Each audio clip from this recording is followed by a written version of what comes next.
그 대선 후보 얘기 잠깐 하셨으니까 이 양반 말 나온 김에 국민의힘의 대선 후보들로 거론되는 사람들이 몇몇 있지 않습니까? 예. 예를 들면 뭐 한동훈 혹은 뭐 김문수 또 오세훈, 홍준표 뭐 이런 사람들이 있는데 어떤 사람이 만약에 국민의힘 후보가 되면 그래도 희망을 좀 볼 수 있겠다 이런 판단 혹시 하고 계시죠? 당선 가능성 그걸 제치고 네. 어떤 사람이 후보로 되어야 되느냐 하면은 그건 뭐 역사적 흐름에 순응한 사람이 돼야 되죠. 역사의 흐름에 순응하는 사람. 대한민국 역사는 항상 자유를 진보시키는 진전시키는 방향으로 걸어왔습니다. 나라를 세우고 부국강병을 하고 그다음에 네. 민주화도 하고 이제는 자유통일로 나아가야 하는 이런 역사의 흐름에 순응한다는 것은 무슨 뜻이냐?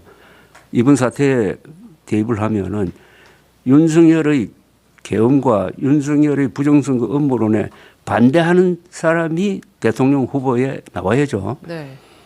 구체적으로 보면은 반대하는 사람으로서 목소리가 가장 큰 사람은 이준석, 한동훈 두 사람입니다. 이준석 의원은 이제 개혁신당. 개혁신당. 이제 앞으로 그걸 이제 범자유진영 이렇게 묶어야 될 거예요. 네. 그 다음에 오세훈 서울시장이 일단 계엄에 반대하고 탄핵에 찬성했죠. 네. 예.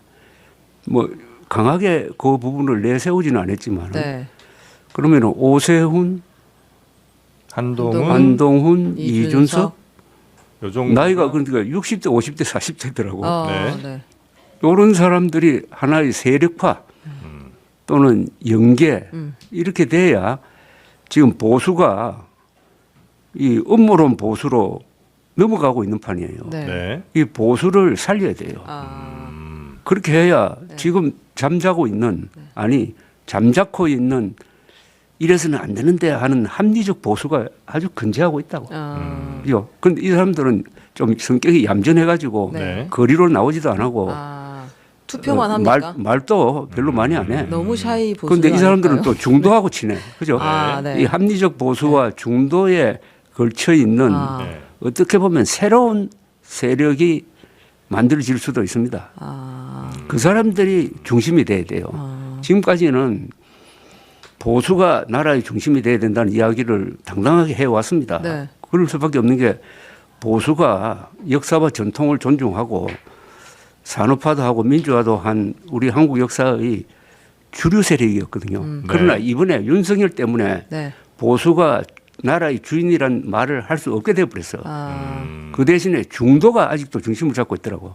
여론조사에 보면은 중도가 그래도 계엄은 안 된다. 음모론에 안 넘어가는 그런 세력이 있잖아요. 이런 중도와 합리적 보수가 합쳐버리면은 한 50%될 것 같아요. 50%. 유승민 이걸 저는 이 용어를 하나 바이털 센터라고 하고 싶습니다. 예? 바이털 센터. 바이털 센터? 살아있는 센터요? 바이털. 살아있는 중간 세력입니다. 그러니까 바이털이라는 말이 중요한데 이게 가만히 있으면 안 돼요. 생동하는. 그러니까 움직여야 돼. 그런 바이털 센터를 만들 수 있는 기회이기도 합니다. 이게 위기이기도 하지만 기회이기도 하다고. 네네. 그래서 그러면 앞에 정치적으로 앞장서야 되는 사람이 있어요. 지금은 한동훈, 이준석 두 사람이에요? 두 사람이라고 생각하는데 왜요? 지금까지 뭐 그런 이준석 바이털 센터. 아니 이준석 의원이야말로 음모론과 제일 열심히 싸운 사람 아닙니까? 또 제일 효과적으로 싸우는 사람 아닙니까? 네. 그러니까 음모론자들이 제일 미워하는 게 이준석 대표였잖아요. 그래서 이준석 대표를 몰아내는데도 일정한 역할을 하고 이준석이란 방화벽이 싹 사라지니까 음모론하고 국민의힘이 잠식됐다. 음모론하고 윤석열 대통령이 막 연결이 돼가지고 오늘날 비극을 가져온 거 아닙니까? 네. 유승민 전 의원 같은 경우는 어떻습니까? 그분도 뭐 그런 편에 속하는데, 그렇죠. 자, 이분은 이 박근혜 탄핵 때, 아직도 그게 너무 오래가네요. 너무 오래가는 것 같아요. 저는 박근혜 탄핵은 그것은 맞지 않는 선택이었다고 생각해요. 아니 근데 그러면 지금 오세훈, 한동훈, 이준석 셋이 근데 전혀 힘을 합치게는 안 생겼잖아요. 그건 모르겠죠. 앞으로 경선 과정, 당내 네. 경선이 있을 거 아닙니까? 당선 과정에서 결선 투표에 갈 경우에 네. 합쳐질 수 있죠. 합쳐질 수도 있다. 그렇죠. 예를 들면 그런데 이준석 네. 의원은 아마 대통령으로 출마하면 끝까지 갈 것 같아요. 네, 끝까지 간다고 계속 얘기를 하고 있기 때문에 뭐 단일화하지 않고 끝까지 본인의 비중이 어느 정도인지를 확인해보는 그렇죠. 선거로 쓸 수도 있을 것 그렇죠. 같은데. 그건 나름대로 의미가 있습니다. 근데 그렇게 가고 그다음에 예를 들어 뭐 한동훈 후보가 된다 치더라도 이제 김문수 장관 같은 경우는 굉장히 부정선거라든지 뭐 네. 이쪽으로 이제 많이 경도가 돼 있잖아요. 현재 그래서 여론조사하게 되면 당내에서 뭐 1위가 지금 나오기도 1등입니다. 그냥 오늘 하면 경선하면 김문수 후보가 되는 거잖아요. 그렇게 되니까. 당내 경선에서 네. 예. 그렇게 경선 룰을 어떻게 정하느냐지. 룰은 지금 보니까 5대5. 5대5 네. 그리고 그다음에 결선 투표가 남아 있으니까. 를 할지 예. 말지. 예, 그건 뭐 예측 불허라고 근데 생각합니다. 김문수 만약에 후보가 된다. 당의 후보가 된다. 예. 그럼 당의 미래도 없고 당선도 없다. 이렇게 보세요. 그렇게 될 경우에 선거판이 어떤 주제가 되느냐 네. 하면은 이게 윤석열 계엄을 단죄하는 선거 그리고 음모론을 단죄하는 선거판으로 바뀔 거 아닙니까? 그러면 필패다. 그 결과는 뭐 뻔하다. 누구나 제일 중요한 게 중도가 뭐 뻔한 선택을 할 거 아닙니까?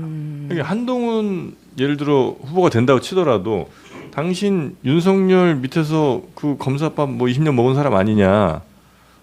그리고 검사 대통령 하나 뽑았다가 이렇게 나라 망했는데 또 검사나 검사 뽑는다. 대통령 뽑으란 얘기냐. 당신 무슨 정치적으로 뭐 국회의원 한 번을 하기로 했냐. 어디 지자체에서 뭐 단체장을 했냐. 이렇게 이제 할 거 아닙니까? 있죠. 그런데 저도 뭐 제가 제일 아마 강력하게 정치 검사는 종북 세력만큼 문제다. 정치 검사가 정치하는 거는 난 반대다 하고 했는데 네. 이분이 작년 12월 3일 날 예. 역사적인 순간에서 역사가 부여하는 사명을 수행한 거예요. 계엄 해제 투표에 그렇죠. 본인은 아니지만 아니 그 순간에 네. 계엄 선포 20분 뒤에 최초로 메시지를 냈잖아요. 잘못됐다. 저도 그 장면을 텔레비전을 통해서 보고 있었는데 아니 계엄 선포 한다고 했을 때 저의 첫 반응은 아 이거 가짜 뉴스겠지라고 했거든요. 저도 비슷한 비슷. 네. 네. 그런데 그 다음에는 네. 이게 뭐지 하는데 딱 자막에 떴습니다. 한동훈 계엄 선포는 잘못 네. 국민과 함께 맞겠다. 네. 그 다음 메시지가 군경은 불법한 명령에 부여가지 마라 이렇게 나왔잖아요. 네. 딱 그걸 보고 난 끝났다고 봤어요. 아, 오늘 다음 밤으로 이거 한동훈이다. 해제될 거라고 봤거든요. 해제된다. 그건 아주 역사적 역할을 한 겁니다. 그래서 난 그걸로 해가지고 정치검사 한동훈 전 대표의 경우에 정치검사니까 안 된다는 말을 이제 안 하기로 했어요. 정치 검사도 기회 한 번 더 주자. 그러니까 이거. 바로 한동훈 그 순간에 완전히 사랑. 과거의 문제를 거네. 덮었죠. 그게 그렇게 중요한 순간이요. 중요하죠. 아니 중요할 수밖에 없지. 근데 그때 그렇게 따지면은- 여당 대표가 그렇게 하기 힘든 거 아닙니까? 아, 여당 대표이기 때문에 네. 더 가치가 있다고 그때 보시는 거예요. 예컨대 권영세 지금 대표는 관클럽 토론에서 이렇게 이야기했잖아요. 자기는 한동훈 다시 돌아갔어. 대표의 그 결단이 너무 일렀다고 네, 봤다. 선거 선거 뺐다. 뺐다. 그렇게 하면서 또 계엄은 잘못됐다고 이야기했잖아요. 네. 그건 무슨 이야기입니까? 그렇죠. 그 무슨 이야기일까요? 그러니까 네. 그것은 한동훈 대표가 아주 신속하게 네. 역사적 타이밍을 놓치지 않고 결단을 해가지고 국민의힘을 살린 거죠. 만약 그때 한번 생각해 보십시오. 그때 만약 한동훈 대표가 지금 권영세 대표처럼 행동했다면은 지금 국민의힘이 내란 비호당으로 몰려가지고 정당 해산해야 된다는 압박이 안 생길까요? 지금도 내란 비호당으로 몰리고 있는 거 같긴. 그래도 18명이 네. 표결에 참여해가지고 살린 것 아닙니까? 그러면 그날 당일에 담 타고 막 했던 우원식 의장, 이재명 대표 이분들도 다 사활을 걸고 넘어갔잖아요. 그렇죠. 그럼 충분히 그럼 역사적인 소명을 다 했다 다 이렇게. 했다고 보죠. 그러나 제일 하기 어려웠던 사람이 한동훈 대표지. 또는 여당 대표 아닙니까? 그리고 나중에 밝혀진 사실이지만은 그 체포 명단에 들어 있었잖아요. 그리고 가장 신속하게 했잖아요. 신속하게. 이럴 때는 제일 빠른 사람이 네. 공을 차지하는 법인데 뭐 그렇군요. 이번 조기 대선이 만약에 열리게 되면 국민의힘이 어떤 역할을 할 게 있어요? 아니면 그냥 이번 대선은 어쩔 수 없이 민주당의 대통령이 되는 것은 뭐 어쩔 수 없는 일이고 국민의힘은 그냥 반성이나 잘 하면서 어쨌든 큰 정당 중에 하나니까 그냥 대선에 그냥 임하는 정도의 의미를 두면 됩니까? 예컨대 어떤 후보가 나와가지고 윤석열과 결별해야 된다. 윤석열의 한 2개의 범죄는 용서할 수 없다. 즉 계엄선포와 음모론 퍼뜨린 거. 그러나 동시에 윤석열과 함께 공동 책임을 져야 할 사람이 이재명 대표다. 그래서 앞으로 미래로 나가야 한다. 네. 이제 금투사 정치 그만두자. 좌든 우든 이런 좌도 아니고 우도 아니고 앞으로 가자 하면서 뭐 개헌이라든지 네. 여러 가지 굵직굵직한 저 미래를 향한 비전을 제시했을 때 나는 승산이라고 보는데요. 승산도 있어요? 네. 이길 수도 그러니까 있다. 그렇게 하려면은 네. 네. 윤석열과 이재명을 같이 보내야 한다는 명분을 가지고 있어야 돼요. 그럴 만한 자격이 있는 그러려면은 사람이. 윤석열을 편들면 안 되지. 음모론을 편들면 안 되죠. 네. 근데 이재명을 왜 보내야 되는 거예요? 지금 사법 리스크가 너무 심각한 거 아닙니까? 이 상태로 네. 대통령에 당선된다고 합시다. 네. 된다고 하면은 헌법 제84조가 문제가 되는데 그럼 재판을 계속 해야 되느냐 안 해야 되느냐의 네. 문제가 있습니다. 네. 헌법학자의 답변은 네. 재판을 계속 해야 된다는 거예요. 그러면 이분 임기 중에 당선 무효형이 나오면은 어떻게 합니까? 그러니까 그래서 지금 왜 그런 리스크가 있는 사람을 왜 뽑아야 리스크가 합니까? 있어서 예. 그래서 그냥 안 그러니까 되는 거죠. 이런 주장을 제가 지금 말하는 주장을 할 수 있는 사람이 네. 현재로는 아까 말한 오세훈, 오세훈, 한동훈, 이준석 세 사람인 것 같아요. 이런 주장을 할 수 없으면은 조기 대선에서 이기기 힘들다고 봅니다. 네. 그 당선 무효형이 나오면 그 해당 선거 아니더라도 다 무효가 되는 거군요. 무효됩니다. 예. 근데 이제 대통령 그러니까 당선되면 제일 쉬운 게 그거 네. 쉽게 나올 판결이 선거법 공직선거법 위반일 것이다. 그거죠. 근데 이제 재판은 진행이 돼야 된다는 게 헌법 84조에 나온 내용들이에요. 헌법 84조에는 대통령- 소추를 못하게 돼 소추하지 있어요. 않다. 예. 소추 재판을 못하게 돼 있는 게 아니라 네. 소추를 못한다. 현직 대통령은 이미 진행 중인 재판은 진행된다고 보는 게 학자들이 다수설입니다. 그러니까 2심까지는 진행되더라도 3심은 새로운 재판이 열리는 거잖아요. 그건 뭐 대법원에 가면은 예. 그것도 3개월 안에 판결이 나오도록 하나의 지침이 있습니다. 네. 근데 그래서 이제 요거는 아마 해석의 여지가 아직은 남아 있어서 그쵸 이제 확실히 결론이 난 건 아니고 이런 경우가 없었기 때문에 네. 그거는 아마 당선 즈음 하면 다시 또 이제 논란이 있을 것 같고. 그래서 국민의힘의 어떤 후보가 윤석열 대통령을 강하게 비판하면서 잘못된 것들 지적하고 그다음에 마찬가지로 이재명 대표까지 그렇죠. 함께 비판을 잘해서 두 사람을 보낸다면 그렇죠. 국민의힘 후보에게도 어쩌면 승산이 있을 수 그게 있다. 국민의 후보가 될지 아니면 뭐 범자유진영의 후보가 될지 뭐 이준석 후보가 될지 그걸 남겨놓더라도 네. 그런 양날의 칼이거든요. 이게 이쪽도 치고 저쪽도 칠 수 있는 그 논리의 무기를 가져야 승산이 있죠. 네. 그럴 만한 후보로는 지금 현재 가능한 후보가 뭐 한동훈, 이준석 정도만 지금 한동훈, 보인다. 오세훈, 이준석 정도가 눈에 보인다. 하나만 더 여쭤봐도 돼요? 안철수 씨도 있긴 있습니다. 예. 왜 이제 말씀하시죠? 서운할까봐 뒤늦게. 아니 근데 홍준표 지사는 홍준표, 시장은, 김문수 두 분이 한덩어리인가요? 윤석열 대통령 편을 드는 쪽으로 네. 스탠스가 뭐 정해진 것 같은 그런 인상을 주더라고요. 예. 그 두 사람은 뭐 대선에 나오기도 힘들지만 나온다 하더라도 이건 이길 수 없는 싸움이 된다. 명분. 이 대통령 선거는 명분이거든요. 명분. 큰 명분이라 해야 되거든요. 네. 그 명분을 과연 가질 수 있느냐. 그러니까 윤석열 대통령 편을 들면서 대통령 선거에 나와가지고 표를 달라고 할 수 있느냐. 그 대통령 선거가 있다면 그거는 윤석열 대통령이 파면된 이유라고요. 네. 아니 헌법재판소가 파면을 결정했는데 네. 그 파면된 대통령을 편들면서 표 달라고 할 수 있느냐. 아. 여기에 중도가 표를 주겠느냐. 아. 하나만 더요. 그 오세훈, 이준석, 홍준표 이 세 분이 지금 명태균 예, 예, 사건 예. 관련해서 이름이 계속 나오고 있잖아요. 예. 이거는 리스크라고 볼 수 없나요? 그거 세 사람 중에 가면서 이준석 의원은 거기서 빠지는 거 아닙니까? 그 뭐 수사 대상은 아닌 것 같은데. 수사를 한번 받기는 했는데. 그건 뭐 이제- 참고인 수사 예, 받았고. 예. 근데 이제 이게 이준석 어떻게 갈지는 모르니까. 의원은 명태균 만났다는 거 인정하잖아요. 예. 인정했는데 아니 불법적 요소가 없다. 당 대표가 그런 로비스트 브로커 뭐 만날 수 있는 거 아닙니까? 당대표 그다음에 만날 수 이제 있는. 만날 수 있죠. 예. 또 만나서 부적절한 일을 하면 안 그래, 되지만. 그건 문제지.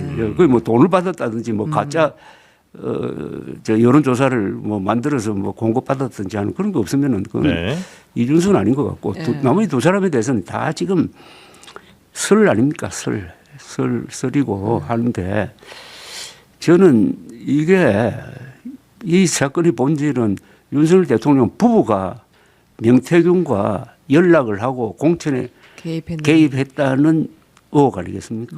예. 그 부분만 빼면은 네. 이거는 흔히 있는 일이거든요. 흔히. 항상 선거가 되면은 이런 브로커들이 와서 설치고 하는 과정에서 일어나는 건데 두 사람이 딱 걸려 놓으니까 이게 정치화된 사건이 되고 이거는 수사를 해도 다 이게 정치적으로 수사를 하게 되고 또 정치적으로 해석을 하게 됩니다. 그러니까 이게 뭐 사법 정의를 세우는 그런 수사는 어려울 거라고요. 그런데 이게 문제는 조기 대선과 딱 연결될 경우인데 네.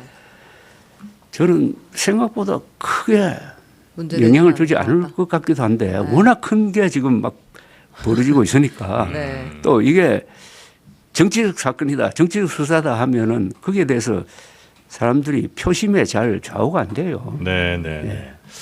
저 정말 마지막으로 하나만 딱 여쭙겠습니다. 그 50년 이상 언론계에 계셨기 때문에 네. 71년인가 아마 그 네, 기자 생활 시작하신 것 같은데요. 그러니까 정말 많이 이제 한국 역사를 많이 보셨잖아요. 네. 현재 우리나라의 지금 정치 뭐 지지자들 포함해서 이 정치권의 수준이라는 게 그래도 과거보다 많이 발전해서 지금 가장 괜찮은 상태예요? 아니면 어느 정도 리즈 시절이 한번 있었었고 좀 잘 됐던 때가 시민의식도 높았던 때가 있었었고 지금 오히려 후퇴를 한 상태입니까? 이 역사는 후퇴가 없거든요. 민주주의 역사는 네. 항상 갈짓자로 가지. 후퇴한 것 같다. 한 1보 후퇴했다가 2보 전진하는 건데 네. 저는 지금 정치가 시국이 바로 그 시점에 와 있다고 생각합니다. 지금 정치는 이렇게 시끄럽지만은 다른 분야는 정상적으로 돌아가고 있잖아요.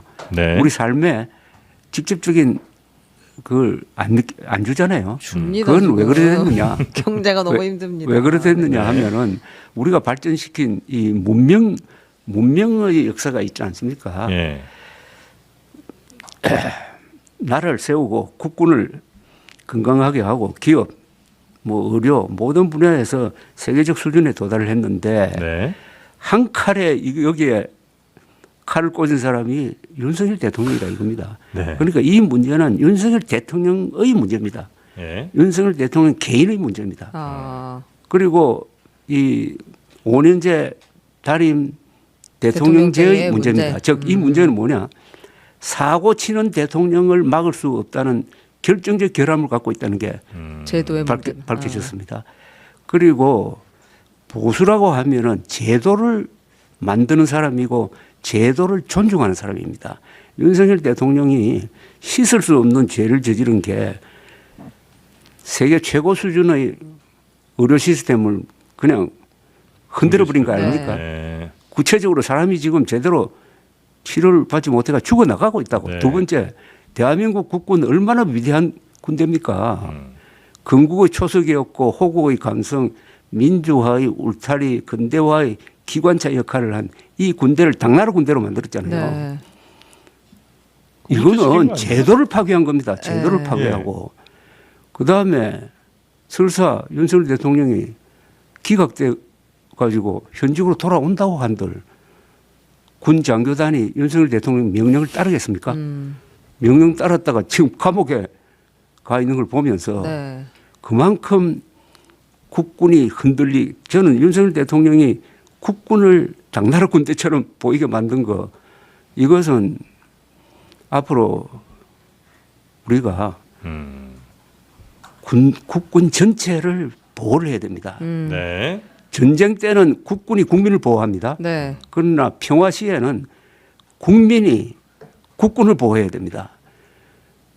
우리가요? 그렇죠. 평화 시에는 네, 계엄에 너무 동원돼 있어서 군이 그것은 어디까지 지금 그러나 지금 자꾸 네. 그 사령관들 뭐 이런 이야기 하는데 네. 저는 쭉 보니까 사령관들도 다 양심을 지키려고 노력한 사람들이 많잖아요. 네. 그런 사람도 윤석열 있지만 대통령이 아닌 지시하는 대로 안 사람도 했잖아요.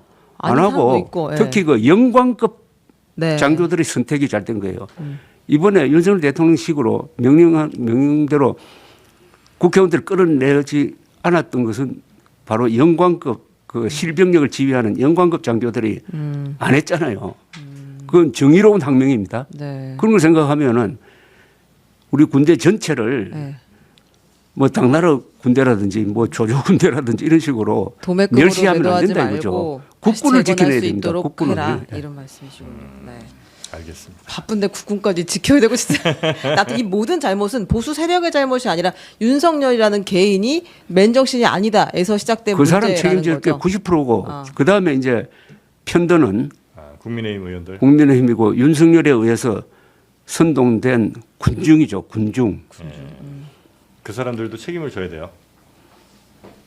책임지는 걸 행동으로 보여줘야죠. 그래서 제가 윤석열 대통령이 마지막에 진실의 순간과 마주할 것 아닙니까? 네. 헌법재판소에서 한 번 최후 진술을 안 할까요? 하겠죠. 최후 진술을 할 때 네. 이야기해야죠. 두 가지 이야기해야죠. 계엄 잘못됐다. 잘못했다. 그리고 특히 부정선거 음모론 네. 뭐 이렇게 이야기할 수 없을까요? 나도 한때 믿었는데 네. 그 뒤에 곰곰이 생각해 보니까 그건 잘못되었다. 네. 그러니까 나를 믿고 부정선거 음모론 믿는 사람들 이제 좀 생각을 바꿔줬으면 좋겠다. 네, 정확히 반대로 말할 것 같아요. 이거는 뭐 머지 않아서니까 한번 지켜보시죠. 그러면 뭐 본인을 위해서 답은 없다고 봐야겠죠. 본인을 위해서 국민이 아니고 국힘당을 위해서 네. 불행한 일이죠. 알겠습니다. 제가 10년, 10여 년 전쯤에 대표님 뵌 적이 있어요, 한번. 예. 아마 기억 못 하시겠습니다만 그때 이제 인상적이었던 거는 항상 펜을 이 안주머니에 넣고 다니시면서 예. 제가 뭐 이렇게 여쭈고 뭐 할 때마다 아 지금 저 펜이군요. 이거 네. 연필입니다. 연필. 아 연필입니까? 네, 그 항상 꺼내시면서 이렇게 메모하셨던 그 기억이 좀 제가 있었는데 아 그래서 역시 오늘도 펜이 있으셨군요. 그래서 한 번도 안 나와서 펜이 아니 펜 안 쓰시나 했더니 펜은 여전히 쓰고 아, 계셨습니다. 그렇지만 유튜버입니다 이제. 네, 유튜버. 근데 그래도 메모를 해도 네. 나중에 메모 안 봅니다. 다만 메모하면은 그게 머리에 입력이 되는 것 되니까. 같아요. 아, 네. 알겠습니다. 홍장원의 메모는 어떻게? 네, 그건 다음에 네, 한 번 더 여쭙겠습니다. 그럼 메모 있잖아요. 네, 네, 메모 네. 있으면 그만이지 뭐. 알겠습니다. 그게 어떻게 만들어졌든지 뭐 메모 있고 체포자 명단 다 있는데. 네, 네.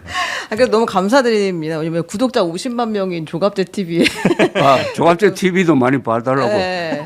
그래서 여기까지 네. 구독자도 적어 저희한테 오셔가지고 자, 그럼 오늘 여기서 우리 대표님 보내드리도록 하고요. 우리 최윤경 기자님도 고생 많으셨고. 네. 자, 그럼 저희는 내일 오전 11시, 목요일 오전 11시에 다시 여러분 찾아뵈러 오겠습니다.